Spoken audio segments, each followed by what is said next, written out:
နေ့ကပြောထားတဲ့မက်စလီရွက်နဲ့ငါးနဲ့ဟင်းချိုချက်တာပေါ့ဒါတော့ပထမဆုံးမက်စလီရွက်ဟင်းချိုချက်ဖို့စံလေးတွေကိုလှော်လိုက်တယ်ပုံမွေးလေးဖြစ်သွားပြီးရင်စံလှော်လာလေးကြက်သွားပြီးဆိုရင်ထောင်းပါတယ်ညောင်ပြီးရင်ကြက်သွန်နီလေးတွေလွှာထားတယ်ပေါ့နော်ပြီးရင်စံလေးတွေဒီလိုအမုံလေးတွေဖြစ်သွားပြီးကြက်သွန်နီလေးတွေဒါတော့ငါးလေးတွေလွှာထားတဲ့ဟာလေးဒါတော့မက်စလီရွက်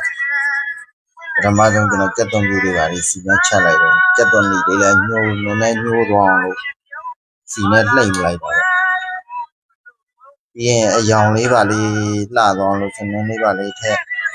စားဟင်းကြုံမုံလေးထက်မပီလေးနည်းနည်းထက်ပြီးရင်ရေလေးထည့်ပြီးတော့စူအောင်ထားလိုက်ရလေးစူပြီးဆိုရင်တော့မက်စလီရွက်လေးပါလေးထည့်လို့ရပြီဒါတော့ဟင်းကြိုချက်တဲ့နည်းပေါ့ပထမဆုံးကြက်သွန်လေးတွေလည်းအကုန်လုံးကြက်သွားတော့ပြီးဆိုရင်ငါးလေးတင်ထတာလေးထည့်လိုက်ပါပြီးရင်ဆန်လော်ထားတာလေးထောင်းထားတဲ့ဟာလေးကိုရေလေးနဲ့နည်းနည်းဖြော်ပြီးထည့်တယ်မက်စလီရွက်လေးတွေပြုတ်ပြီးသားဖြောပြီးသားလေးထည့်တယ်ဒါလေးကြက်သွားပြီဆိုတော့စားလို့ရပါပြီစားကောင်းပါတယ်စားကြပါဦး